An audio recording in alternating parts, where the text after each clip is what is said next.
Hello, everyone, and welcome, and thank you for tuning in to Health Leaders, the place for peer sourced and solution focused insights for healthcare executives. My name is G. Hatfield, and I'm the nursing editor for Health Leaders.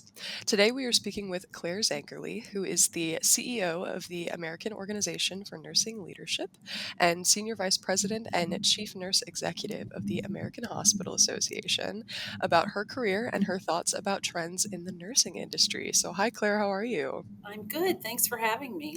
Of course. Thanks for coming on. And congratulations on your new role. I know you're the incoming CEO of AONL, so that's big. Congratulations. Thank you.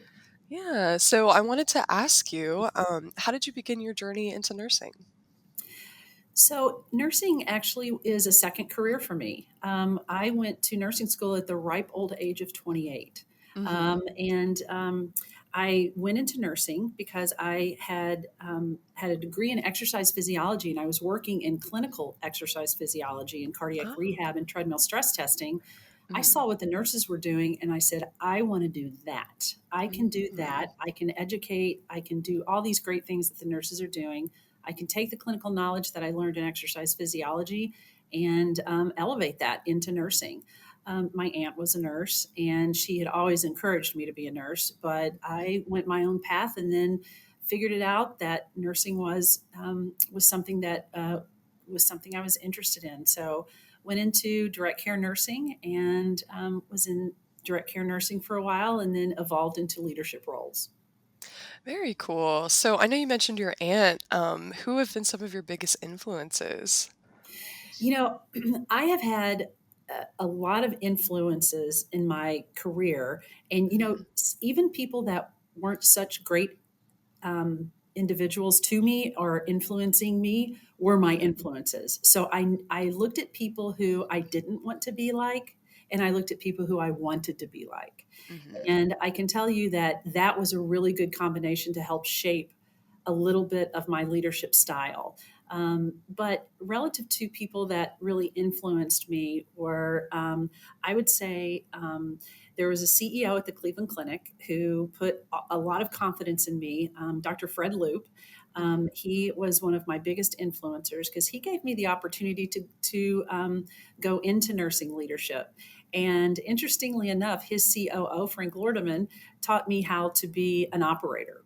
And Oh. that those two together, between a clinical leader and a physician leader and an operator, really helped me meld those two. And then along the Mhm. way, I had some other influencers. One of my favorites was a chief medical officer that I worked very closely with, named Brian Parker, who Mhm. to this day is still an influence on me, and a former chief executive officer of mine, Cindy Hunderfein, quite an influence on me as well.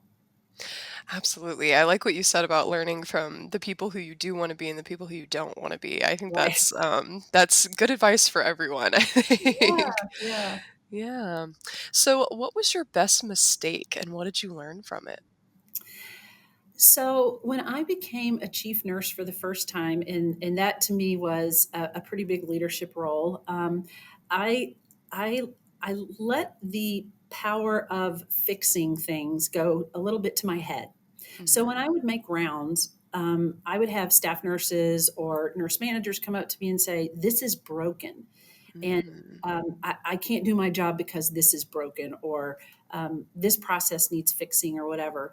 And instead of going through the right channels and having the people who could do the fixing fix it, I would snap my fingers, and people would say, "Okay, Claire wants this done. Let's get it done." Mhm. So that to me was a mistake because it undermined the leadership of some of my direct reports and some of my skip levels. And Mhm. I thought that I quickly modified that because I'm a very approachable leader. And my leadership team approached me and they said, "You've got to stop making rounds and fixing things because it Mhm. makes it look like we can't do our jobs." And that was great. So I also had the opportunity to teach the frontline staff there is a way to have your voice heard, and it doesn't have to be directly to me. Mhm. Absolutely, yeah, and I'm sure you got to build trust with your team after that as well. Yeah, Um, it did. And actually my team learned from my mistakes too, which I think mhm. is, I mean, if you're going to make mistakes, somebody ought to learn from them. Absolutely, yes, yeah. So, what do you think are some of the biggest challenges that are facing CNOs and chief nurse executives? Well, we know there's a significant nursing shortage, especially in the acute care area right now, and that is an all-consuming problem for chief nurses to Mhm, solve.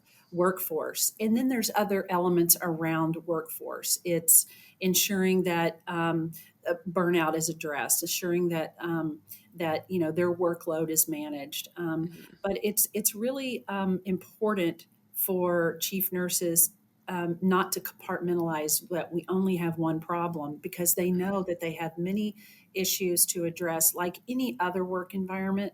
And how can they organically and inorganically address these issues? But I think what's the biggest challenges are around workforce, nurse mhm, recruitment, retaining nurses, and not just the direct care nurses, but those that lead the direct care nurses, mhm, making it attractive to want to be a nurse leader, and making it attractive to say this is a valuable discipline within nursing because I'm leading the next generation of nurse leaders, and I'm supporting and advocating for the nurses that are delivering the care that is so essential to our healthcare landscape.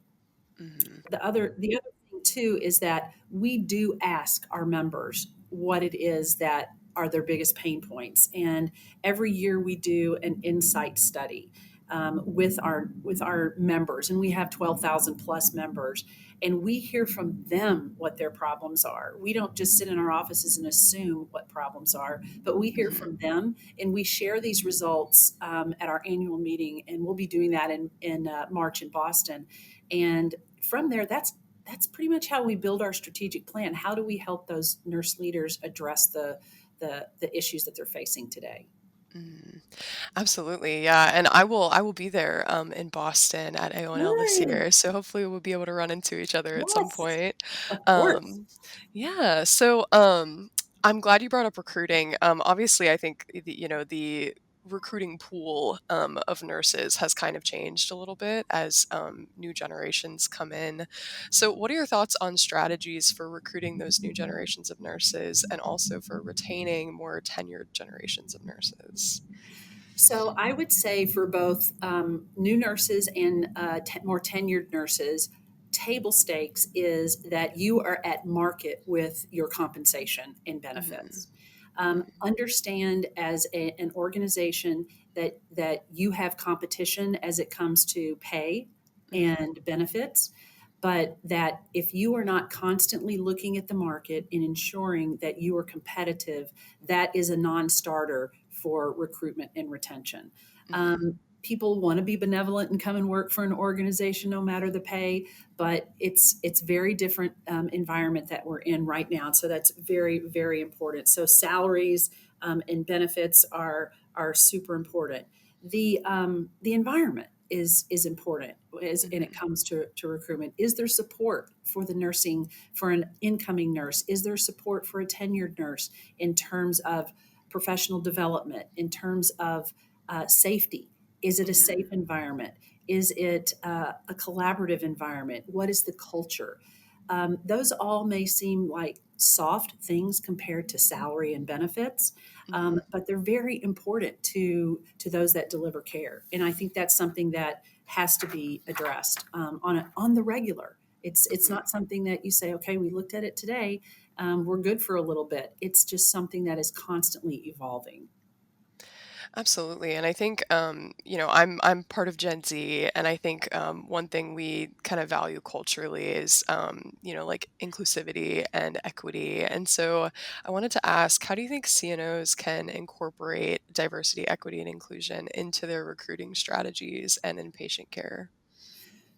Well, we do know that we want diverse staff Mhm, because, number one, the patients that we care for don't all look homogenous.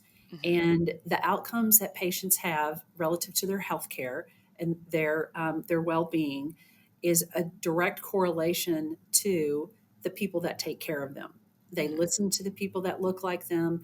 They follow the directions of people who look like them. So we want a diverse team. Plus, we don't want groupthink. We want diversity of thought. We want diversity of um, understanding of different cultures, because that's the kind of world we live in, and Mhm. it brings such value um, to the work that we do. And when you spend a lot of time at work and you want to feel Mhm. like you're part of a team, you want to belong, you want to feel included, you want to feel that you're part of a larger group that's doing things, and CNOs know that how important that is. And Mhm. some of the things they can do to do that is talk to nurses about what makes them feel part of a group, what makes you feel that you belong, Mhm. because what works in one area may not work in another. And I think you have to be fluid like that with your culture, so that you are delivering the kind of experience to your employees that they are looking for. Provide those resources for your staff that allow for that diversity. Um, and and if you can, and if you have the opportunity, look for diverse groups to work with so that they Mhm. can inform your strategy. Don't Mhm. create a strategy from just something out of your head that you think is going to happen. Get information from other people who you're serving.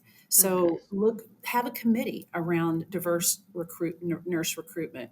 And don't just focus on nurses, focus on the whole care team, because Mhm. nurses don't live in a vacuum in a nursing care environment. There are nursing assistants, there are technicians, and everybody works together as an orchestra. So talk Mhm. to all members of the orchestra and say, how is it that we can create this beautiful music together? Mhm. Absolutely. I like that metaphor of an orchestra. Yeah, I also really like that you brought up having diversity of thought, because I think everyone comes with, different life experiences, and has different ways of viewing things. So I And think we that have to that's honor, really. and we should honor that, because that Mhm. just makes us more rich and robust in our care delivery. Exactly. And you never know where the next great idea is going to come from, That's truly. right. Yeah. That's right. Yeah. So I want to circle back to something you mentioned earlier about well-being. How do you think CNOs can help prevent workplace violence, and support overall nurse well-being? Well, first we have to recognize that workplace violence exists, Hmm. and we have to give our staff permission to talk about it. And Hmm. we have to tell our staff that it's not okay for them to take it, Hmm. that whether it's physical, verbal, emotional abuse, they have to tell us about it, because we Hmm. won't know as nurse leaders if it's happening unless they tell us. And sometimes they feel like, oh, this is just part of my job. Well, it's not, Yeah. because I can tell you, every time a flight attendant gets assaulted on an airplane, it's on the news. You Hmm. don't see that every time a nurse gets assaulted or gets verbally abused, and it happens on the regular, and it happens in areas where you wouldn't even expect it to happen. um, so I think that's the first thing as CNOs that has to occur, is make it the norm to talk about it, and Hmm. also talk about it's not, and we don't tolerate it. A stake has to be put in the ground by the nurse leaders and the hospital leaders that this is not being tolerated in our organization, all the way down to the work unit where it is. And then there's got to be some strategies around addressing workplace violence, whether it's de escalation techniques, whether it's emergency buttons that they can push on their badges if they're in trouble, so that they can have help there. Um, Consider security that is that is visible. It's almost like the neighborhood cop beat. You know, Hmm. get to know the nursing unit. That's a de-escalation. If you have security, and even if you have your own police force walking the floors and getting to know the staff, and even interacting with the patients, that's perfectly appropriate. Hmm. There are a lot of those violence risk reduction skills, I think, that can be employed and engaged. um, it's exhausting to have to do that, but the alternative to not doing it is not what we want. Hmm. Absolutely. Yeah, I heard through, being the CNO editor, I've heard a lot of horror stories about workplace violence, and it's definitely a very prevalent issue. So, I think it will be a priority going forward for CNOs everywhere. Yes. Yeah, so I want to pivot a little bit to technology. Obviously, things are rapidly evolving in that arena always. So, what are your thoughts on AI, and how do you think it will impact the nursing industry? Well, there's been a lot about AI that's come out. There's been the fear that it's going to take jobs away. There's Hmm. been the fear that it's going to misdiagnose people. There's a place for AI in nursing practice. It's a tool. It can support nurses by reducing the workload. And Hmm. when we reduce the workload of nurses, it certainly contributes to positive well-being and a positive environment. And we definitely want to do that. It frees them up for more direct patient care. It's not taking the human element out of nursing.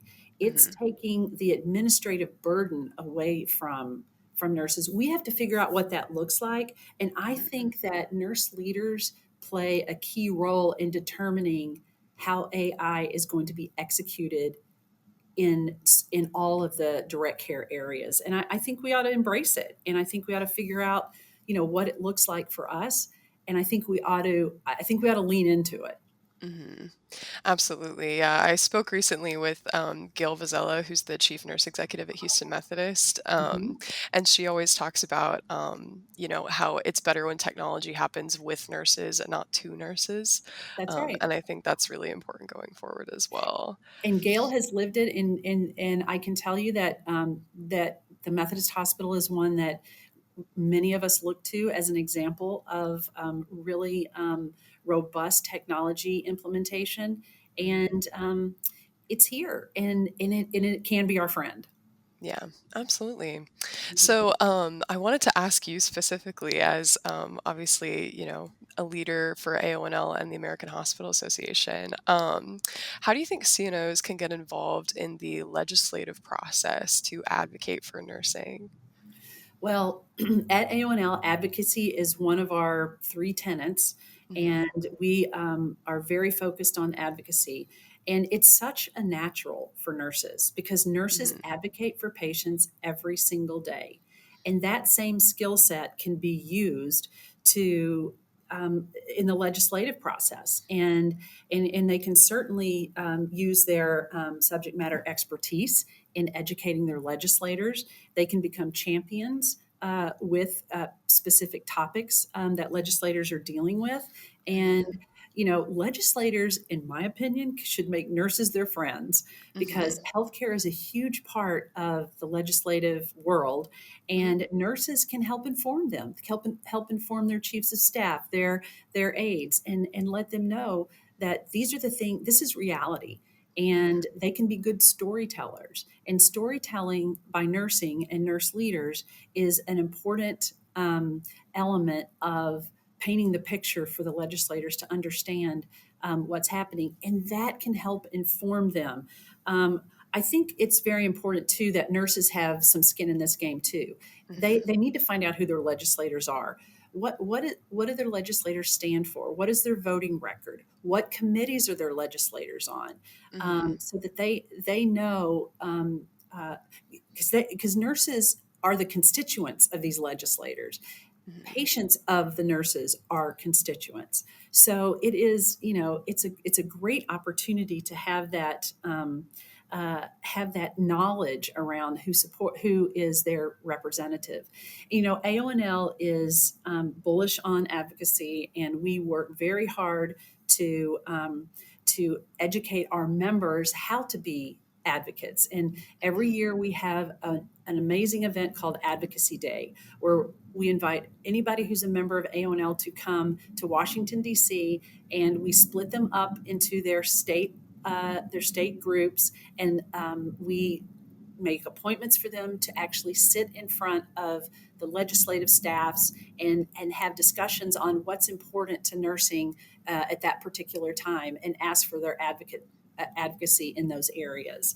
And this year in 2025, it's going to be June 2nd and 3rd in Washington, D.C. And every year, year over year over year, it has grown exponentially to where we have to move the venue to where we Hmm. gather first, and then we literally walk the hill, and it is just an amazing experience.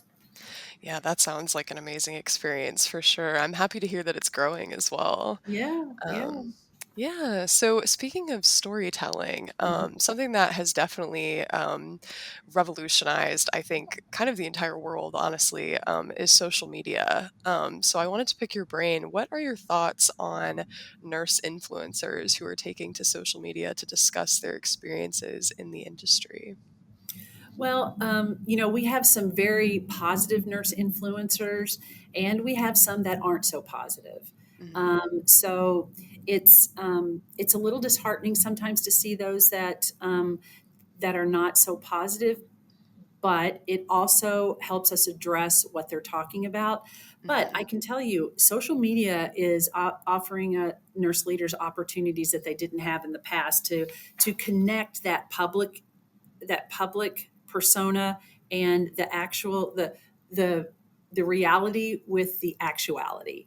um, Hmm. and so people perceive that nursing is one thing, but nurse leaders and nurse influencers can really tell the story to people that don't understand it.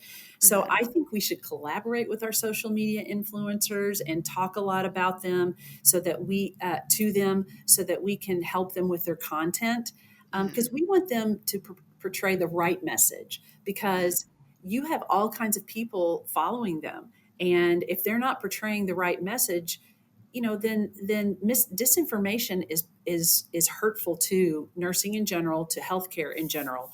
I think it's important to share some authentic stories.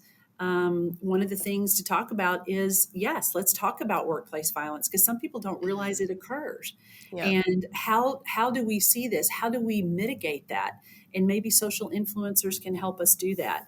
AONL feels very strongly that social media can be such a positive influence. We've created a social media toolkit for nurse leaders so that they can leverage social media effectively and use it for community building, advocacy, professional development. And I think it's something good. We always want to give people the resources to be able to use things in a positive manner. And it's sharing those really positive stories, the authentic stories. It enhances nurse leadership, and it enhances the nursing profession. And in the end, we hope it attracts people to the Hmm. nursing profession. Absolutely. And what are some of the key points of that toolkit that you mentioned? I'm curious. So, some of those things in the toolkit include, the right language when you're Hmm. posting. Um, uh, it includes, sort of templates to use, Hmm. because some people don't really know what to put in there. Yeah. And, examples of positive influences, and some examples of maybe don't say it like this type of thing. Hmm. It's not telling people how to talk, but it's guidelines, and it's a Hmm. good opportunity for them to see how they can leverage social media for their professional influence. Absolutely. Yeah. So to pivot back to you personally, what are you most proud of? So I would say that in every single job that I've had as a nurse, I have been able to, even as a direct care nurse in a trauma unit, in an ICU, I've been able to elevate nursing practice. I've Hmm. been able to elevate the fact that nurses have a voice no matter what group they're in and working with. If you're in a situation with a bunch of residents, interns, attending physicians, you're a voice that is as valuable and powerful and impactful as any other voice. If I'm at a Hmm. board table and I'm advocating for nursing at a board table, I've been able to elevate that nursing voice. And that to me is something that I'm very proud of, because there have been times when I have maybe joined an organization where that nursing voice is not at a leadership table. And I Hmm. have sort of elbowed my way in, and then that elevates the voice of nursing. So that I'm Hmm. pretty proud of that. Absolutely. Yeah. I think it's amazing to be proud of using your voice in every situation. Yeah. So, my last question for you, obviously, we've talked a lot about different issues and challenges facing nursing. So, do you have any advice for CNOs? Yeah, so I would say, as a CNO, don't lose the faith. Hmm. Keep throwing that spaghetti against the wall. It's going to stick. Hmm. I think that their voice is important, and keep using the voice because you're speaking up for nursing. You are a subject matter expert. You are probably smarter than you give yourself credit for. People do listen to you and have the confidence to say what is important and advocate for nursing. Um, Continue to um, demonstrate to the next generation the love and value that you see in nursing, because we need these nurses, and this healthcare landscape is nowhere without nurses, Hmm. and that CNOs have that type of influence and leverage that influence for that. Absolutely. Well, I think that is a beautiful note to end on. So, thank you so much, Claire, for your time. I'm really grateful to have had this opportunity to get to know you and hear your insights. And You're thank you so much welcome. to our audience for listening.